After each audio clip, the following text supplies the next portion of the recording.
Astăzi aș vrea să discutăm despre un subiect foarte important, dar și foarte sensibil, și anume pericolele pseudoștiinței atunci când înlocuiesc tratamentul pentru cancer. Eu sunt dr. Irina Mateieș, sunt medic primar, sunt dietetician autorizat și sunt specializată în nutriția pacientului oncologic, domeniu în care lucrez de peste 10 ani.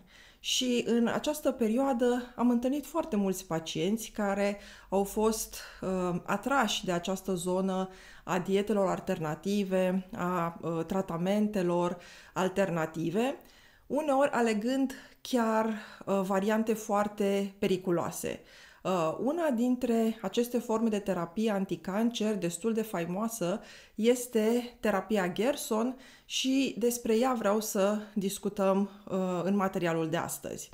Însă întâi vreau să vă zic un pic care a fost inspirația, de unde mi s-a tras și m-am hotărât să vorbesc despre asta. Inspirația a fost serialul de pe Netflix, Apple Cider Vinegar, oțet de mere, care propriu-zis prezintă povestea, sau mai bine zis poveștile, a două persoane, Mel Gibson și Jessica Anscough. Prima poveste, cea despre Mel Gibson, este destul de clară și bine prezentată în serial, nu despre ea o să vreau să insist.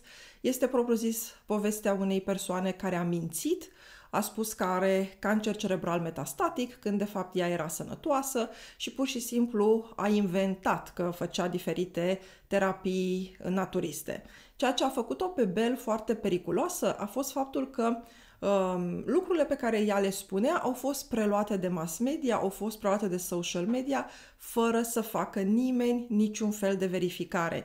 Și lucrul ăsta trebuie să ne dea tuturor de gândit, să ne facă să ne dăm seama cât de vulnerabili suntem atunci când alegem să luăm informații care de fapt nu sunt deloc verificate. Și țineți cont de faptul că în ziua de astăzi mass media și social media sunt și mai puțin reglementate și fac și mai puține verificări în ceea ce privesc informațiile transmise decât în momentul în care s-a întâmplat povestea cu Mel Gibson. Însă, povestea asupra căreia vreau să mă opresc este cea de-a doua. În serial există un personaj cu nume fictiv, numit Mila. Acest personaj fictiv este de fapt modelat foarte îndeaproape după o persoană care a existat, și anume Jessica Anscough, care a ajuns să fie cunoscută cu denumirea de The Wellness Warrior, războinica bunăstării. Spre deosebire de Mel, care era o mincinoasă, Jessica a fost o persoană care într-adevăr a fost diagnosticată cu cancer, un cancer rar, unde într-adevăr soluțiile care erau oferite de terapia oncologică bazată pe dovezi erau destul de, să zic așa, pe bună dreptate, nemulțumitoare, și ea și-a dorit să caute mai mult, să afle mai mult. În această dorință ei de a căuta mai mult, din păcate a ajuns să cadă pradă unei forme de terapie alternative, numită terapia Gerson, care se promovează ca o formă naturală de vindecare a cancerului. Și în acest traseu al ei, Jessica a și devenit un guru al acestei industrii al wellness-ului și a devenit un promovator al terapiei Gerson. Terapia Gerson presupune, printre altele, o dietă strict vegană, cu diferite suplimente și sucuri. În prima parte a acestei terapii, aceste sucuri, fresh-uri, trebuie băute din oră în oră, timp de 13 ore. Și poate și mai interesant este că această terapie presupune și să-ți faci clisme cu cafea. Nu vi se pare, ați auzit bine, terapia aceasta ne spune că o metodă de a ne vindeca de cancer, orice formă de cancer, este să ne punem cafea în rect. Și această terapie Gerson vine și zice că este o metodă naturală care reușește cumva să stimuleze corpul să se vindece pe sine și aduce în discuție rezolvarea unor dezechilibre metabolice. Să fie foarte clar, dacă asta ar fi fost o discuție serioasă, bazată pe știință, ar exista absolut un loc în care să discutăm despre posibilele dezechilibre metabolice. Însă, cel care a făcut acest protocol Gerson sincer, nu știu cum a ajuns la această idee, dar probabil că a fost cea mai simplă idee care a putut să-i vină în minte și a ales să spună că apariția cancerului se datorează dezechilibrului din corpul uman între sodiu și potasiu. De unde asta? Nu știu, nu are niciun fel de logică și nu este bazată pe niciun fel de dovezi. Problema nu ar fi fost faptul că o persoană, în cazul acesta Jessica Ainscow, a ales o terapie alternativă față de opțiunile care erau oferite de tratamentul oncologic. Până la urmă, fiecare suntem adulți și putem să alegem pentru noi înșine ce credem că este mai bun. Problema a apărut în faptul că Jessica a ales să se prezinte pe sine ca de fapt o persoană care a învins cancerul, care este foarte bine, se simte foarte bine și a început să vândă și să promoveze ea însăși acest protocol Gerson.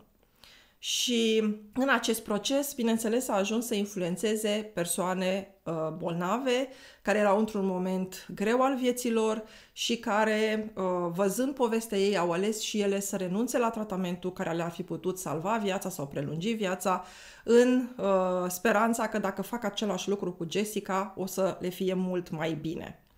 Și tragedia poveștii nu se oprește aici. În perioada în care Jessica era bolnavă și urma această terapie alternativă, și mama ei a fost diagnosticată cu cancer. Și mama ei a ales să urmeze protocolul Gerson. Povestea mamei ei este poate și mai de neînțeles decât a Jessicăi, pentru că Jessica avea un cancer rar cu puține alternative bune de tratament. În schimb, mama ei a fost diagnosticată cu cancer mamar.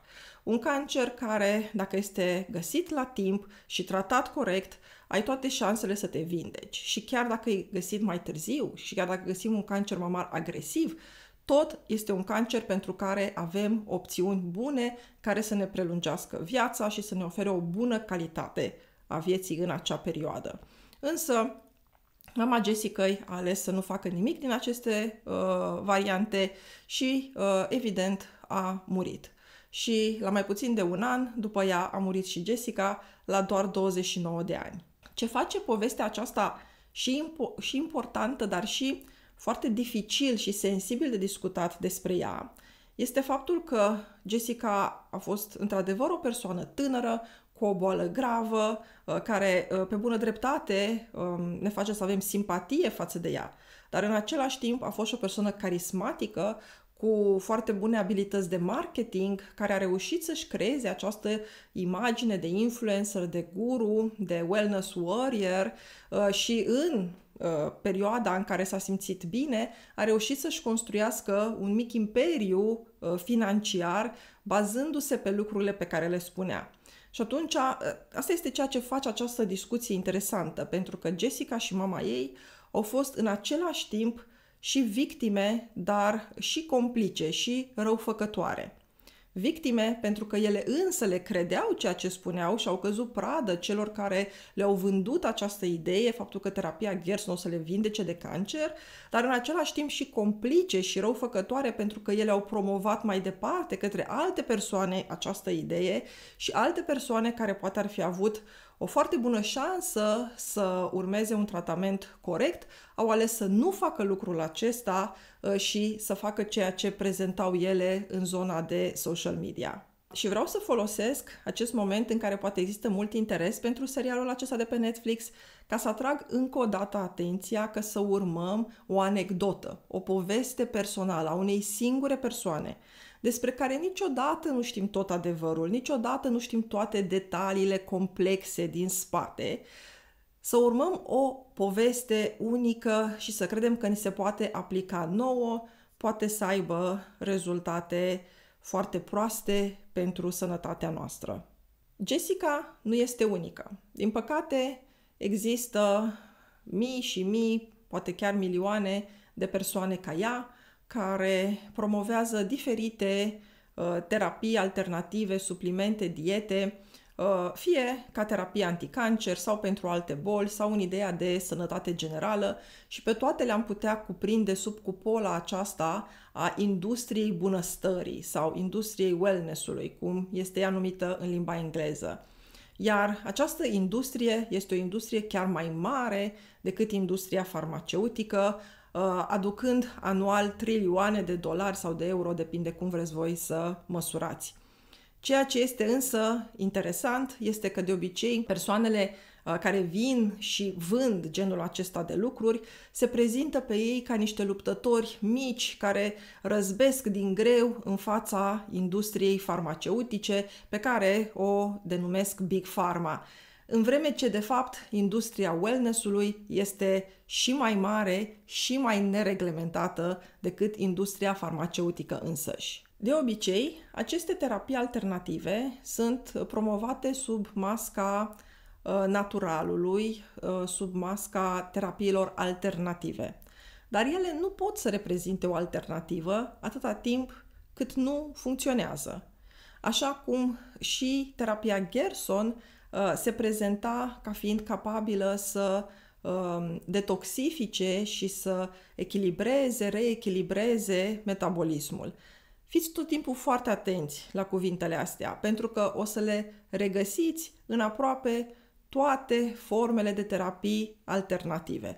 Toate promit vindecări naturale, toate sunt alternative, toate par simple și ușor de înțeles și în principiu toate au o parte din asta de detox și reechilibrare. Din păcate, uneori tot ce are să-ți ofere știința reală, medicina reală, poate să fie în unele momente doar incertitudine și nesiguranță. Și pot să înțeleg, pentru că cine își dorește, cine vrea să îmbrățișeze nesiguranța și incertitudinea când alături stă cineva care îți prezintă ceva cald și frumos și plin de empatie și care îți promite exact ceea ce îți dorești. Doar că uneori, dacă îmbrățișezi acel lucru cald și frumos care de fapt este o minciună, rezultatul poate să fie devastator și poate să fie mult mai rău decât dacă ai fi reușit să gestionezi momentul acela de incertitudine și nesiguranță. Așadar, fiți mereu foarte atenți de unde vă luați informația. Pseudoștiința se prezintă mereu atrăgătoare și oferă soluții simple, dar poate să creeze daune reale pentru sănătatea voastră.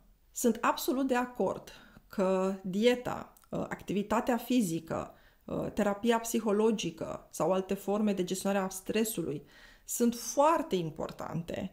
Nu m-aș ocupa cu ce mă ocup dacă nu aș crede că sunt foarte importante în perioada tratamentului oncologic. Însă ele nu se pot substitui tratamentului oncologic corect.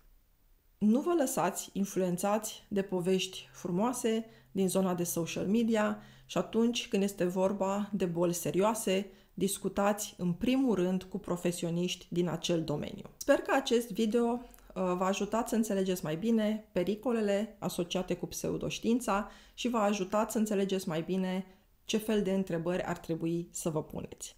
Dacă v-a plăcut materialul, nu uitați să vă abonați canalului meu și să dați un like acestui video.